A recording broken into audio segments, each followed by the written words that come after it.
Very welcome to introduce our speaker for today, Jim Hamill. Jim, come on over here. Okay, Stephen, thank you. Why don't you just tell us a little bit about yourself? Okay, very briefly, I'm probably best described as an international management educator and consultant.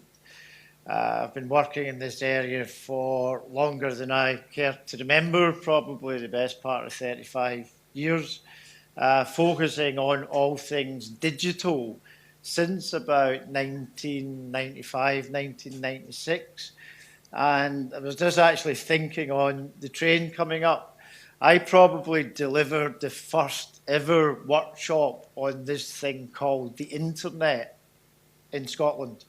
And that was in 1996 or 1997, and it was actually in Aberdeen. And we have seen quite a few changes since then. Thanks very much, Jim. Right, so digital are hosting this event. Steve, you're in charge of digital. Why did you think this would be a good idea in the first place? Thanks, Stephen. So this is a great opportunity to hear from a thought leader around what really it takes to make a digital transformation happen. So I think, as everyone here probably understands, technology is not the most difficult part of any transformation or use of technology. And it's a key part of what we want to try and influence the industry, is thinking about what it takes to drive an actual transformation using digital technology. So we're really glad to have Jim up here to talk about that. Thank you. Right. Thank you, Stephen. So, 20 minutes, Jim. I was having a wee joke with Jim before we started that he used to give 3-hour lectures. So can you just keep it to the 20 minutes, please? That would be very, very good. Anyway, 20 minutes, Jim. Thanks very much. Your time is starting now. Okay, Stephen, thank you. Yeah, the first thing that Stephen did say to me when he met me today was, you do know, Jim, that this presentation is only 20 minutes long. So let's move on pretty quickly. Yep, if we can get this to work. Okay, my name is Dr. Jim Hamill. There's my LinkedIn address there. If anybody wants to connect with me on LinkedIn, then I'm delighted if you were to do that. Okay, the core premise or the core question that I want to address today is whether the oil and gas sector in United Kingdom, Scotland, has what's known as the digital dexterity to transform. And by that we mean, do we actually have the ability and the desire to leverage the full potential of digital technology? And one of the key things that we're going to look at today, and again we'll be very interested in if there's any questions, is that my background is certainly not an IT background. My background is more of an organisational, human resource marketing background. And I think one of the core messages we want to talk about today is that digital transformation is an awful lot wider than just the technology aspect. Having worked in this area for 30-odd years and looking at Scotland as a country and looking at oil and gas as an industry, I would probably say that we're in a position now where we're moving from the why to the how of digital transformation. And what I mean by that is that even going back, say, 2 years ago, most senior executives in the industry probably needed to be convinced that digital disruption was going to happen. I see evidence now that that argument, if it's not been won, is being won. And I think we're at the stage now where more attention needs to be focused on the how of transformation rather than just the why of transformation. So I've started off by saying the need for oil and gas to adapt or die, to transform digitally, is now widely accepted. Most senior executives get it. And I've put a little smiley beside that. Yeah? Quick show of hands. How many of you think that our most senior people understand the importance of transforming digitally? Okay, about half the audience. Okay, that kind of figures, and that matches a lot of research that's been done in this area now, where more and more companies are beginning to understand the importance of digital, but not all of them. Okay, if I was delivering this maybe 2 years ago, I would have spent most of the time talking about this slide. The technologies that are out there, the technologies that are going to change industry. I don't think I need to talk too much about these things, because most of you will already be familiar with most of those technologies. If there's any that you're not sure about, just ask me, either now or during the question and answer session. We're living in an era where a convergence of disruptive technologies, as listed here, is leading to what's known as the end of business as usual. A convergence of disruptive technologies which are threatening to transform every industry I know of. And obviously the focus today is oil and gas. I started off the introduction by saying I have been involved in all things internet for about 25, 30 years. There is no doubt at all about the impact that the internet has had in the last 2 or 3 decades in how we live, how we access information, how we communicate with people. Quick show of hands, how many of you bought a newspaper today? How many of you bought a newspaper that don't want to own up to the fact that you bought a newspaper? Yeah, I rest my case. How many of you use email? Quick show of hands.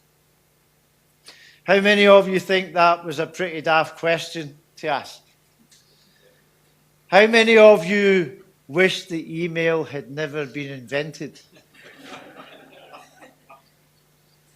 How many of you tried to clear your inbox this morning before you came here?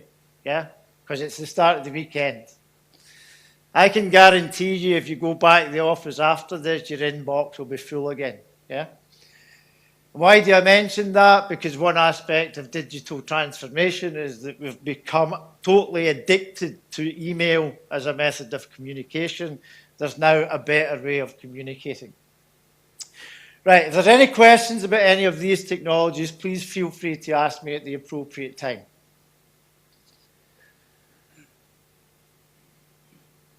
As we move from the why of transformation to the how, we're beginning to realize that a wider range of issues are important here. That the technology aspect is still important. But technology on its own is not a panacea, a solution for anything. And this is a kind of summary of where we are in terms of current research. I'm not going to mention study after study, but I do pay a lot of attention to new research emerging in this area. I also get a lot of feedback, personal feedback from digital leadership workshops and consultancy that I operate, and I'll show some of the results of that in a moment. Where we are in digital transformation, and I sometimes get the reputation of being a little bit controversial on this, at a national level, on an industry level, on a company level, and on an individual level, we have to realize that transformation is not a destination. You know, we don't say, right, by a week on Friday, we're going to have transformed. because by the time we do that, the digital environment will have changed even more. Transformation is a journey. It's a journey that's a very long journey. It's a journey that's got a lot of barriers and obstacles to it. And we have to cut the spin and focus on the reality. We hear a lot, or we did before Brexit started dominating the news. We hear a lot about Scotland being a world-leading digital nation. I'm sorry, but no, it's not. It's not anywhere close to being a world-leading digital nation. And we have to start facing the reality. The reality is that most transformation programs, starting now, are being implemented, will fail. And they'll fail because of the lack of attention paid to the leadership aspect, the lack of attention paid to the people and the organisation, the culture and the skills aspects. When I deliver workshops in this area, I use an interactive polling tool. I'm not going to use it today because we don't have the time. But one of the questions I asked is what are the main barriers to digital transformation in your organisation? And there is an example of the answers I get. Can anyone see technology listed there? The main barriers are about leadership, culture, skills, etc. And those are the issues I want to talk about for the next 5-10 minutes. And one of the key questions is, does the industry have the leaders of change for the digital era? Digital leadership. Now, most of the images on the slides, if you get a copy of these, are hyperlinked to the source. Yeah? There's been a lot of research in this area, and it all comes to the same conclusion. Successful digital transformation will not take place. It simply will not take place unless it's supported by strong digital leadership from the very top of the organisation. But we have a massive shortage of good digital leadership at that level. There's a lack of urgency of investing in digital leadership skills. Now let me just skip that, okay? What do we mean by digital leadership? Those are some of the skills that we need. Yes, a strong background in technology, or at least a strong understanding of technology. But a lot of these issues are soft issues. The ability to develop a clear vision, the ability to win senior management support, change management competencies. Because digital transformation is about changing the culture, the organisation and the people. That digital leadership needs to be combined with a change of organisational culture. And let me see if you can identify with this. We hear a lot about digital workplaces, digital culture. What do we mean by that? Can explain it in 4 tag clouds.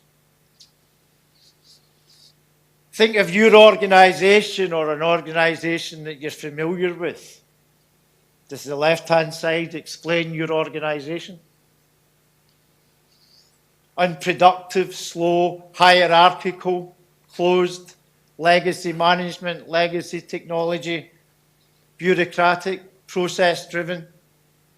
I won't ask for a show of hands there. A digital workplace has those characteristics. Efficiency, agile, responsive, flexible, fast-moving, fit for purpose.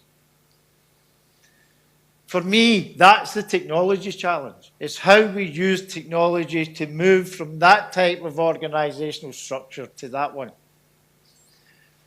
The business benefits are pretty clear. And we've got a wide range of technologies available that can help us to get there. To me, digital transformation is about organization and people.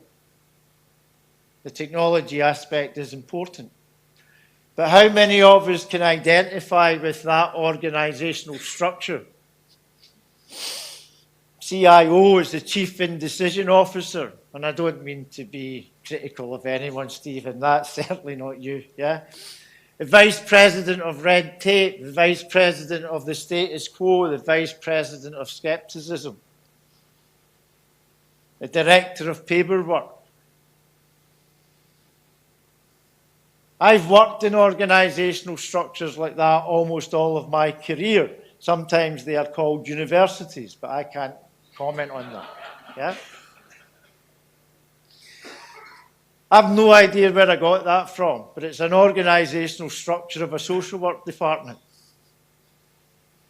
We need to move from that type of institutional, hierarchical, siloed, controlling structure to that type of structure. Remember, I mentioned email a moment ago. Email encourages a culture of cover your backside. It encourages a culture of hierarchy. Digital skills. I can cover this very quickly because there's an excellent piece of work that was done here, where it shows categorically that there's going to be a massive shortage of digital skills in oil and gas over the next few years. 40,000 new people, including 10,000 people in areas such as data science, data analytics, and so on. Okay, so to try and pull this together and with an eye on the clock there, where are we in the industry? The evidence would suggest that we are making progress, we're making some good progress, but we tend to be investing in operational technology, technology that has short-term immediate improvements in terms of efficiency, cost savings, and so on. And there's nothing wrong with that. But are we actually fundamentally revolutionizing or transforming the industry? And I would suggest that we're not. And in conclusion, what I think we're lacking in the industry, and oil and gas isn't any different from any other industry, is a clear roadmap for the future. A clear roadmap that covers maybe 6 areas here, where we have a clear digital vision for the type of organization that we want to transform into.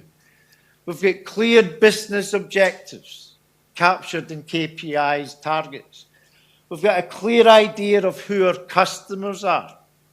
And by that, I mean the customers of our digital strategy, including our internal customers, our staff, our people.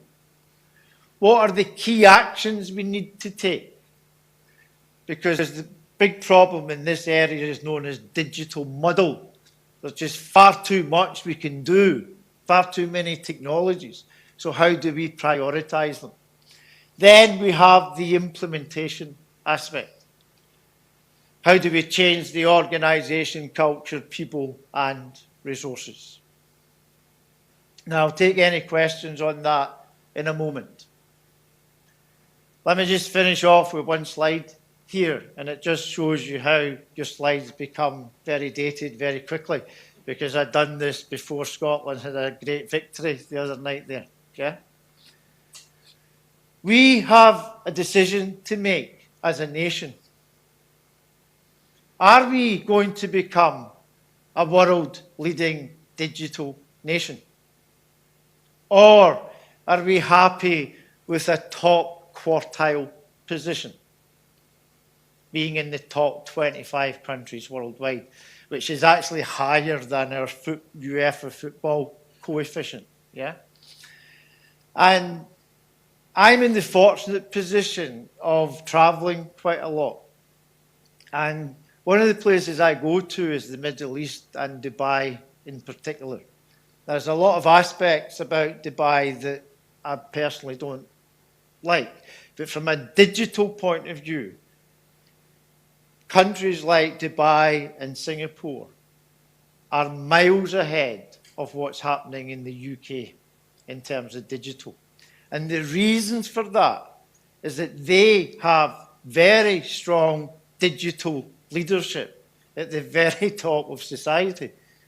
They tend not to have a thing called democracy where we discuss things. If it comes from the top that we're going to do this, it tends to be done. Okay, Stephen, that's about all I want to say, and I've actually got 1 minute and 17 seconds left. So thanks very much, Jim. Hopefully I've thrown in some ideas. Thank you. I much prefer to speak with people rather than speak at people. So okay, we'll test that in a second or two, Jim. But thank you very much for an engaging and thought-provoking presentation. Usually we talk a lot about all the technologies that you listed, and today was a bit of a change when we talked about culture and leadership more than that. So I'd like to open to the floor for questions. Who would like to start the ball rolling and be brave enough to ask the first question? Yes, over here. Talk about digital leadership, and how do you actually encourage, say, a CEO to make that step and be the first in the industry to adopt technology when maybe the digital leadership above higher in society might not be supporting that, and there might be a lack of infrastructure to actually allow them to do that? So again, repeat the question. How do we encourage CEOs to become digital leaders? Yeah. Okay. First of all, I'm not sure that the CEO, him or herself, needs to become a digital leader. Yeah. But what they do need to do is empower people to become digital leaders. Yeah. And to me, it's all about knowledge and understanding, and trying to encourage people to appreciate the impact that these things are going to have. Not in 10 or 15 years' time, but in 2 or 3 or 5 years' time. To encourage awareness and understanding, also to put in a little bit of a fear element here, because the evidence is now overwhelming that leading digital companies who are leading digital, actually outperform digital laggards. So I think, to me, it's a mixture of carrot and stick. The CEO themselves, I don't think, needs to become the leader, but they have to empower leaders of change. That leader of change needs hybrid skills. Being a technology expert is not enough. You need to have people, culture, organisational skills. Does that answer your question? So, based on your suggestions of Dubai and Singapore, are you suggesting that a digital regulator, so the regulator for the oil and gas industry, pushing a digital initiative would drive the top tier companies and obviously the subsidiaries? Because obviously, if we look at like open data, the items you're highlighting here, as you pointed out, there's a lot of people developing lots of different things to their own goals. Whereas if we go to an open data market or something along those lines, or a standardized deliverable, then we might, the hive mind might reach a goal faster. Possibly. I mean, I think if we can strive towards some level of coordination across the industry, because the danger is that as we move from the why of transformation to the how, we get a whole series of uncoordinated digital initiatives arising. So some level of coordination and standardization, to me, makes sense.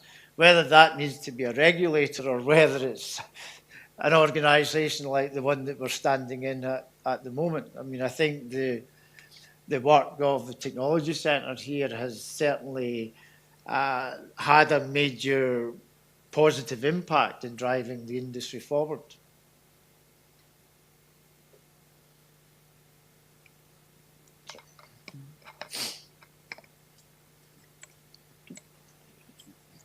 Hi, I wonder if I can ask if you've got an example or some examples of companies who perhaps were on the other side of the digital, that were in a digital muddle and cultural muddle, and who have successfully gone on that journey and have maybe achieved good digital leadership and good digital culture.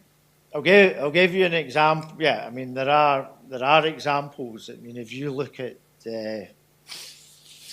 companies like Boeing, the aircraft manufacturer, I mean, they have effectively used digital to totally change their underlying business model, where they are no longer just manufacturing and selling airplanes, but they're operating on a kind of service-based model now, based on the data generated by the plane with its Internet of Things sensors. The example I like to talk about is GE, General Electric of the United States, and they will be involved in the oil and gas industry. And a few years ago, the new CEO at General Electric announced that their vision now was going to be the world's leading digital industrial company or organization. Now, if you just think about that for a moment, it was going to be a world leading, it was still going to be an industrial company, but it was going to be a digital industrial company. So in other words, it was totally transforming to become an Internet of Things, data-based organization. And that got an awful lot of press coverage for a couple of years. And then just earlier this year, they announced that that was no longer their strategy. And their strategy, they had to now focus on short-term profitability. Yeah. So it's maybe not an example of a successful transformation, but it's an example of the barriers and obstacles that we need to overcome. And that kind of focus on short-termism.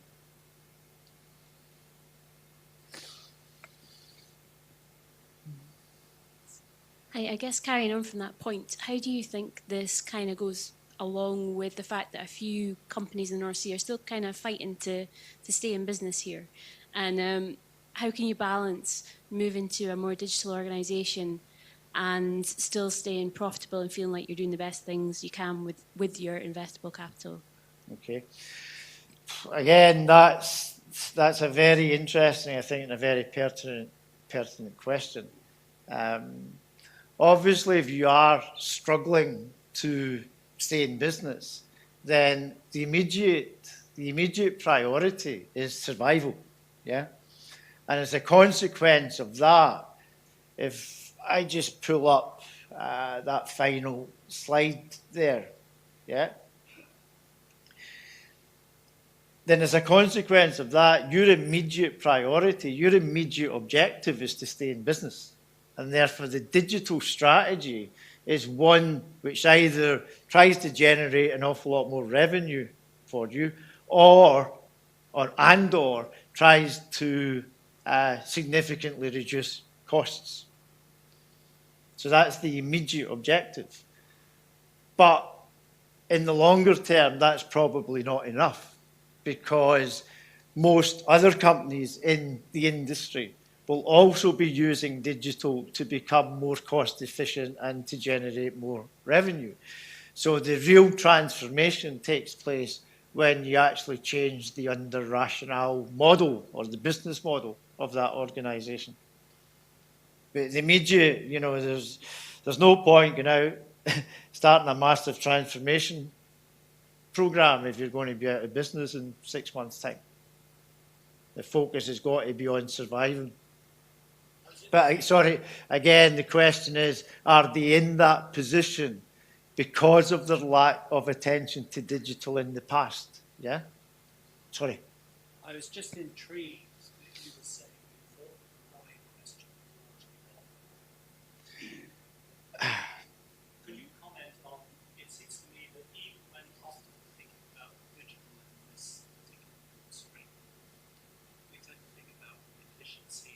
Yes. get data. Yeah. But it seems to me, looking at other industries, certain things that can get fundamentally reinvented. Yes. For example, R&D, why try and do it yourself? Get Yes. some free online. Yep. If you just create the right model, then you can learn the game. Yep. Are we just thinking too small? Okay, if you refer back to the slides, both of those comments have got question marks beside them, and both of those comments have got little smileys beside them. I do a lot of workshops, and a lot of those workshops are in places like Dubai, where the level of progress, the level of knowledge tends to be an awful lot higher than it is, say, in the UK. Yeah.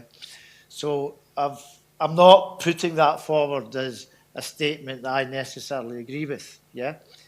I think the way you've explained this is probably very pertinent to the oil and gas sector. And coming up on the train, I was reading a World Economic Forum report on digital in the oil and gas, and they effectively concluded, almost identical to what you've just said, that we are using digital, we are using technology, but we tend to be looking at it from a short-term efficiency gain point of view, right? We're not at the stage yet where we're actually using it to transform the underlying way we do things or the underlying business model, which I think is what you were saying. So what you're saying is actually supported by the World Economic Forum. So who am I to disagree with that? Sorry. And I thought that was a great description, not only of oil and gas, but of probably the UK in general. Okay, thank you. Okay, Jim, I think we're just short for time. Okay. Anyone else want to ask a question after this gentleman? Two questions. I'll take the two and try and answer Okay, two of them super. quickly. Yeah. Sorry, if we can correlate oil price into this model. There are companies that are down this road of digital transformation, and let's say there's been a 3-month spike in oil price quite recently, and certain companies have just gone back to normal again. So how do you sustain this transformation model regardless of the underlying commodity price? Okay, let me try and answer that. I'll try and take the two together. To affect change, should it become compulsory for executive boards to have a chief digital officer? Okay. Right, I'll be very, very quick here. Let me take the second question first, because that's the one I know the answer to. Yeah. Should it be compulsory to have a chief digital officer? Maybe as Kenny Dalglish would say, maybe aye, maybe not. Yeah. Chief digital officers can be a very powerful force for change. Yeah. There's no doubt at all about that. But there's a downside where it creates, the appointment of a chief digital officer creates another silo in the organisation, right? So digital is not my responsibility, it's that new CDO over there. Yeah. So that's a downside. So I think a lot depends on the type of person who's appointed. But the very fact that they'd be on the board, that they could directly influence opinions. Yes, yeah, but only if they're willing to bring the rest of the organisation on board with them. I think that's what I'm trying to say. Yeah. Okay. I'll finish with probably the hardest question for me to answer today. How do we sustain this in an era where commodity prices and oil prices are so unstable? Okay, let me give you two answers to that very quickly. Obviously, we need to resource digital transformation, but it's totally wrong to think that digital transformation always requires a massive investment in IT, yeah? Because that's not the case. Take email, for example. A lot of us will spend 40, 60% of our working week just answering email. We can actually reduce that and improve productivity by moving to a more efficient way of communication using a collaborative tool, which doesn't require a lot of investment in technology. It just requires an investment in changing the culture of the organisation. The other way of looking at it is to try and use digital to change the business model where you become less dependent on the decisions made by other people. I just think everyone's got the Kool-Aid at the lower price. It's how do you maintain it when things go up? How do you just... Or how do you maintain? Yeah, like... Okay, how do you... Software is a lot cheaper than it used to be. Okay. We know why we need to do it. Low oil prices. How do you sustain that high oil prices?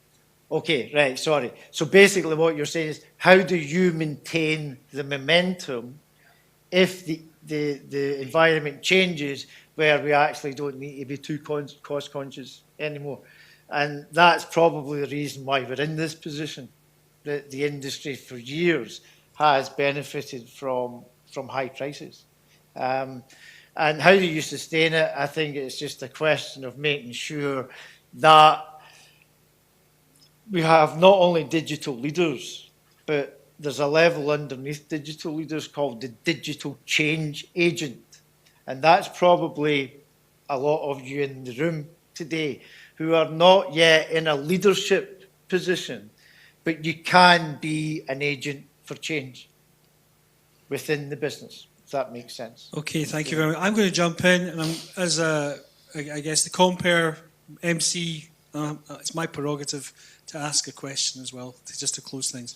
So, if you had a slide earlier on where there was this sunny digital utopia of collaboration and everything was great, and then you had this, I guess, business as usual, how we're all used to living, on the other side. So I've got one question about that. That one? That one, yeah. One question, then we'll close. If that's so great, why are Silicon Valley executives sending their kids to schools that don't have computers and phones and try to cut them off from all the digital technology? What's going on with that? I mean, it's a completely flippant question, but I'm just interested in your viewpoint on it. Well, maybe they've been brought up in an environment where that's perhaps gone too far, yeah? And it's time for them to detoxicate in terms of digital.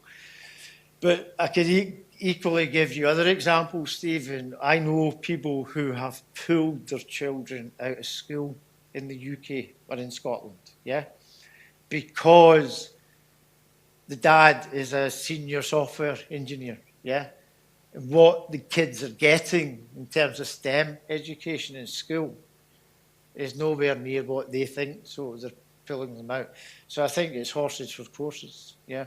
And I mentioned universities. People from Singapore and Dubai and Silicon Valley will still want to come to a traditional red brick UK university.